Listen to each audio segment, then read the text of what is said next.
I firmly believe that practicing, I mean, we could talk about practicing for days, but at the end of the day, for me, it really boils down to two things. The first thing is exploring every possibility of what you could do. What pedal? To change the pedal fast, to lift the pedal at a certain speed and then depress it at a different speed, maybe a faster lift and slower depression. How far up the pedal are you going to change? Are you going to go all the way to the top, just to about the clearing point? Are you going to keep a tiny bit of smear in there? You know, so each principle of piano playing can be explored with all of these different questions. So part one of practicing for me is to explore also all possibilities until you firmly reach a conclusion of what it is that you want. And then the second thing is to repeat what you want until your system knows how to reliably do it. Because we have, you know, my incredible friend and mentor, Arnaldo Cohen, always says that we have not 10 fingers, but 10 dogs that we're training. And every moment that we're practicing, whether we like it or not, whether we agree with it or not, we're teaching them what we want them to do. And sometimes, depending on how you practice, this is very good news, and sometimes it can be very bad news. And so it's just simply a process for me of trying to pick apart what's there, why it's there, and deciding what I want, and then practicing in a way that makes that an organic part of my system. One of my goals with my students is that they don't become clones of the way that I play, but that they use these tools to find their own path, their own ideas, and that they're able to reliably execute those ideas in their performances. I strongly believe in a complete music education, and so I focus a lot on, as I alluded to earlier, on composition, on harmony, on music theory, on how pieces are built and what all of the possibilities are in front of a composer and why they may have chosen what they chose, or why they might have, you know, not chosen something, and what that reveals about their psychology or their thinking of the piece, and what that can then tell us about how to interpret it. Improvisation is a part of my piano training. I focus a great deal on technique, of course, and how to build a reliable system that allows you to create the sound that you want. My idea of technique, which is perhaps slightly different than the common definitions, is I actually look at technique as exactly what happens when you don't play.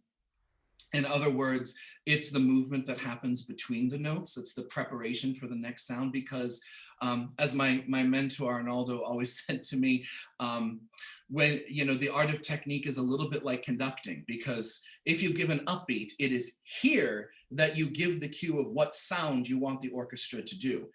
When you get to the actual downbeat, it is too late. And so part of conducting is the art of anticipation, always living slightly in the future and anticipating the sound that you want to create. And technique is very much the same way, where it's the motion that goes into the sound. And so by the time you actually get to the sound, it's too late. That has already been determined.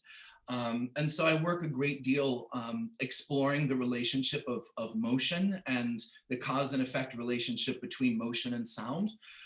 You know, if it's a staccato, the staccato from the finger versus the wrist versus the forearm is going to produce different sounds. And so I think that the more a student understands the cause and effect relationship between, if I move this way, this is what I'm going to get, the more able they are to go to a piece of repertoire and make informed decisions about how to move to get the sound that they're searching for. And so I think these are some main pillars that I try to, you know, that I really try to enforce in my students. Each student is an individual.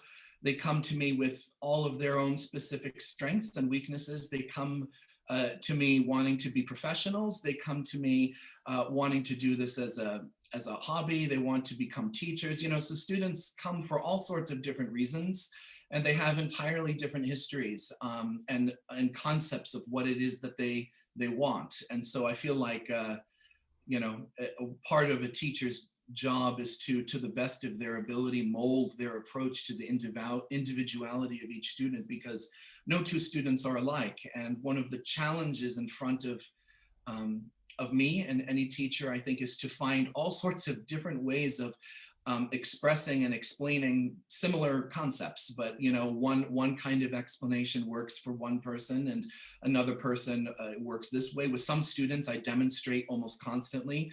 Other students, I hardly demonstrate at all. And so there are all these variables, but it's just me always trying to figure out how I can best assist in guiding the student along their journey with these kind of foundational principles in mind. As you were talking about the motion and preparation before you even reach the keyboard, I was wondering if you could share a bit about your approach on teaching legato and the listening skills. Legato is a loaded word even in and of itself, because what is legato? Is legato simply just barely connecting two sounds? Is it actually overlapping two sounds so that there's a moment where both sounds are slightly heard together, etc.? And so, articulation is not about just, this is separated, this is connected. It's a spectrum. And so separated, how little separated. There's just a slight difference between barely not separated and now they actually are separated, but just barely, to an actual overlap legato. And so with my students, we do games and exercises with these things when I work with young students in particular, where we take a 5-note pattern, even just C, D, E, F, G.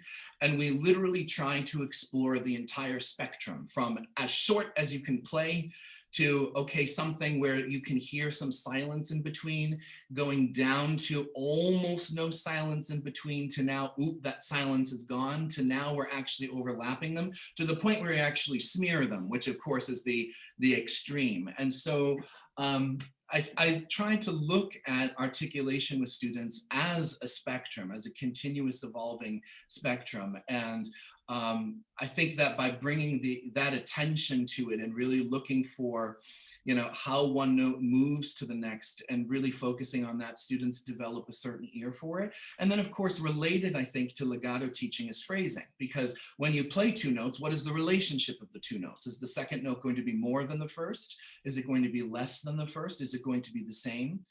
I like demonstrating with my students. I'm very good at demonstrating bad piano playing. And so I always will, I'll do a very good legato and then smear one, or I'll do 3 notes that have a very good crescendo and then one that kind of juts out from the texture and things like that. And so I do lots of ear training games with my students like that, where they then pick up on my mistakes and they say, no, your 4th finger's too loud, or no, the 3rd finger wasn't connected to the 4th finger that time. And so I'm always looking for ways like that to also engage in critical listening. And as I said, I'm very good at demonstrating bad piano playing. And so that's one of the hallmarks of my studio, is find Dr. Fox's error in the phrase and how he executes that. And I think that brings a certain sophistication to a young person's listening.